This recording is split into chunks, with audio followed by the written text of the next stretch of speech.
Hi, my name is Nicole, and you are watching Questions with Shopify Interns. 1, 2, 3, 4, 5, 6, 7, 8. Ladies and gentlemen.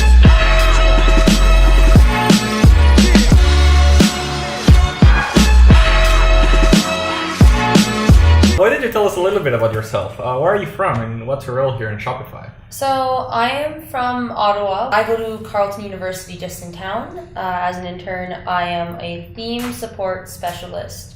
So, I help with design requests and maintaining all of our free Shopify themes. When you were a little kid, what did you want to be when you would grow up?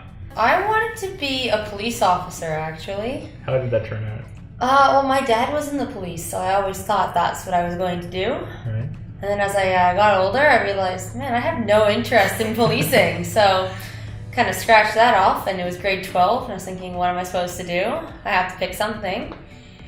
And then I went looking, I took all of my top grades and plugged them into a computer and said, program that requires only these. Inevitably found my program, which is fantastic. Alright, perfect. So how did you connect that with Shopify? How did you end up in Shopify? So my program is Interactive Multimedia and Design, which is a partially college course, partially university course here at Carleton and Algonquin here in Ottawa. And the way that works is we do a lot of hands-on projects, and we do a lot of portfolio building kind of stuff. So as I was doing that, I thoroughly enjoyed all of my web development courses, kind of got more into that. And I heard a lot about Shopify from a high school friend's dad who was working here at the time. And Nice. It sounded kind of like what I wanted to be into, so I started applying. And ends up, my program is one of the ones that is regarded really good for some of the roles here, such as a lot of people are on the online store, front enders, just all over the place. So it was a good fit. Nice. Why don't you tell us a little bit about what kind of student were you in school? Were you a very good student, so you have good grades, or? I don't have great grades. I'm very good with hands-on projects, but I've never been good with tests. So I try to find something that would negate that, but with university that's a bit hard. I've always struggled kind of with studying, with memorizing. So for me, anything that was hands-on was really good. I was really happy to find a job that wasn't going to judge me based on my marks and more on my actual skill sets than how good I am at memorizing the subsets of mathematics. Well, nobody wants, right? How did you earn your first money, and what did you buy with that money? My first job was babysitting, I think. And I never spent that first money. The first thing I started doing was saving up and putting that money in my education fund. Because I had a deal with my parents. If I put in so much money, they'll match me, and then I could save up my way through school. Oh, that's very cute. Yeah. And at some point, I ended up taking that money and buying whatever extra I had saved up. So I had a nice budgeting plan, and I bought myself my first computer with a tablet so I could draw and use that to make some more money. Nice. Well, I did the same with my first money. I just saved to get a MacBook. Yeah, exactly, right? Like What thing you don't have in your pockets that you love to have in your pockets? an idea of what I'm doing with the rest of my life. Nice. So you're pretty unclear about what you want to do with the rest of your life then? I mean, I have an idea, but it's the uncertainty is both exciting and kind of nerve-wracking. I don't know what's going to be like to go back to school. I'm thoroughly enjoying my job here, and I feel very confident in it. But I've never felt that same way about going, in school and things like that. I feel like Shopify's really helped me gain a sense of like I belong somewhere and that I can succeed in the adult world. Nice. I'm just worried about getting out of touch with that once I go back. Very surreal in a way, isn't it? Like coming here to Shopify and just seeing how everything is so different from the rest of the world in a way. I think what's so interesting for me is that I'm treated as an equal when I work here and not just a student. My last job was, I loved the people I worked with. At the same time, I could never work there full time because they only hired students. So I would never be able to go back and keep working with those people, the job I did, which is kind of a sad reality. Here, I feel like this is what some people do as their careers and I'm an equal. It makes you feel like you're worth a bit more in a way. What was the first thing you worked on as a developer or designer? Well, I'm not exactly a developer, so the first thing I worked on design-wise, that was kind of like a commission, was my university holds an engineering musical, so you can imagine how good that is. I was asked to make some posters as a gifts for all the past, as props and for the past directors for each one of their musicals. And so I wasn't given anything high quality. I was kind of just thrown like a low level, like, we'll print it, figure it out, it's fine. And I spent so much time dedicated to making those look perfect. And it turned out really well because whenever I apply for jobs, I get people going, you participated in all these cool things. Like, where'd you come up with these ideas?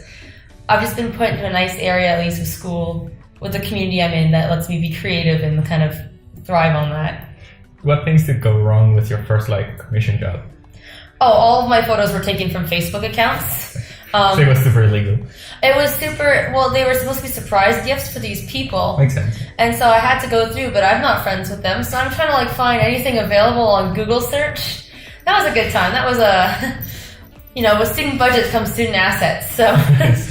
Where do you typically get your inspiration for what you do? I just like to goof off and have fun. I make a lot of kind of bizarre designs, like a Nicolas Cage flower patterns, things like that.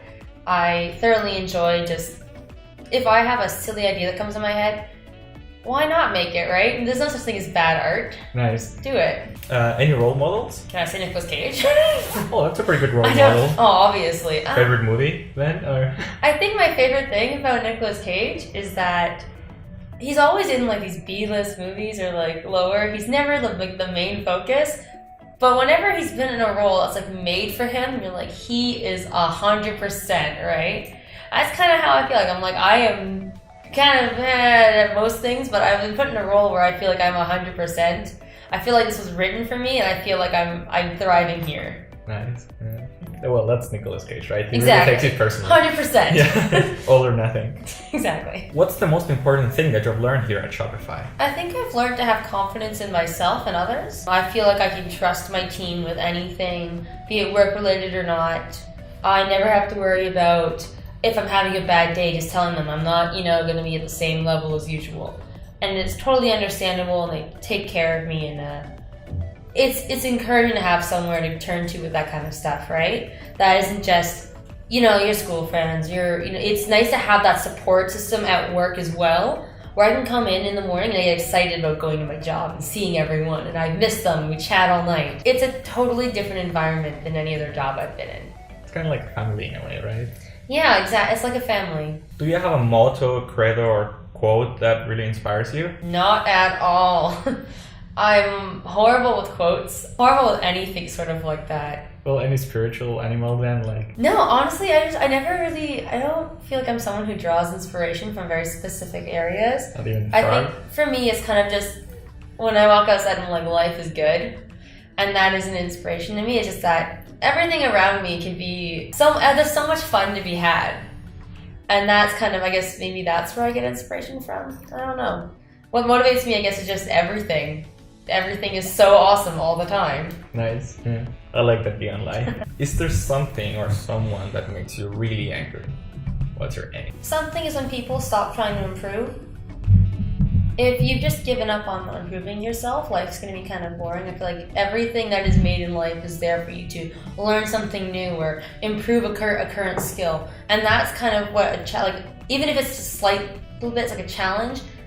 It's nice. That's what challenges are good for. And if someone has an absolute no desire to improve at anything, it just doesn't make me. It makes me kind of sad because, that's what everything is about. That when you play games, your goal is to become a higher level. When you work, you wanna do more and more every day. You want to see yourself grow. And when people say, "Well, I don't need to grow. I'm at the point I need to be at," I don't know. I feel that's losing out a lot in life. So you really like to say challenge yourself. Yeah. You just mentioned video games. Do you have any particular video game that really sort of challenges you and that you want to be really good at? What's a hard game to play? I find any of those sort of farming games. Stardew Valley, where you're given this big thing. It's all right, figure out how to make money. I like resource management in that way, where it's okay, I have a task I have to do every day, but how can I automate that task, and how can I prepare things what do I have to do to then automate that, to automate my task. So you kind of have to figure out your entire plan of this factory almost going on, and you're trying to figure that out. And I find that kind of like puzzle fun, where it's like, yeah, you have to go collect the resources, but you have to think about it in a strategic manner. And I thoroughly enjoy things like that. I find those are difficult. So internally, you have this sort of engineering mindset of automating everything and improving stuff. Yeah, well, like, especially when I play games, I'm like, well, that can be done automatically. So, What's your favorite book? House of Leaves. Why? What's your favorite thing about it? So I read this book in high school, and it's about a blind man who writes an essay about a movie that does not exist and being found by a guy written on like all these little post-it notes and pieces, and he transcribes it all and writes his own story in the footnotes. And the thing about it is that, in my mind, it's about what it's like to go to go crazy, or to have a mental illness, and like just have not go crazy, but like have a mental illness and that is deteriorating and no one is there to help you. And that's kind of what's going through in this one guy's mind. And so I was reading this book for an English class. I chose, of course I picked like the thickest book. I was like, I'm going to read this and write a report on it. So I'm reading it, and some pages have just swirls on it. So all the text is in a swirl. So I'm turning the book around and I'm squinting at it. And then I look up, and then people are moving away from me on the bus. And I'm realizing this book, not only does it give you like the sense of like, so you're reading, you're like, this guy has a problem and he's not realizing it. And you go, everyone now thinks I have a problem, so I'm spinning this book in circles, and I'm like squinting at it, and I'm like scratching the pages, and I'm like looking ridiculous. And I'm like, that is exactly like the point of it. So you sort of connect to the character in a way. Yeah, it lets you kind of connect to that character by seeing like the way you're like ostracizing him. You are being ostracized when you read this in public. And it really got me thinking about how cool like of literature that is. And there's so many secrets. It's one of those books where they have an entire website dedicated to like taking it apart. Nice. It's just, when I look at those things, I think this person has to be so much further beyond me. Nice. What's the name of the book? House of Leaves. All right. Is there anything that you will recommend to the people watching this show? If you really want to do something and you're not sure about it, build a portfolio towards it and then try it out, see how it goes. I was convinced I was never going to get a job in web development or programming because it wasn't exactly my strongest suit. I always thought I was going to do graphic design. And then it ends up, hey, I actually really like this. And maybe I don't have all those many years of experience, but I will try and get that job, and I will network hard until I find that job. So basically, just do it. Well, yeah, don't put limitations on yourself. Like, be realistic and go out there and network. Put together your resume. But don't let anything else stop you. What are your plans for the future? Who knows? I'd like to stay here as long as possible, but I know at some point I probably have to graduate. I should finish my degree, go get over my fear of tests, and come back stronger. Usually I'm a planner, but I'm not planning that far ahead anymore. So just short-term planner. Yeah, exactly. Nice. I'm trying to scale it back a bit. Any special greetings that you want to send in this video to someone? No, I'm good. Not even mom? Come on, it's a classical one. No, I'm not, no. Mom's going to be sad. That's okay.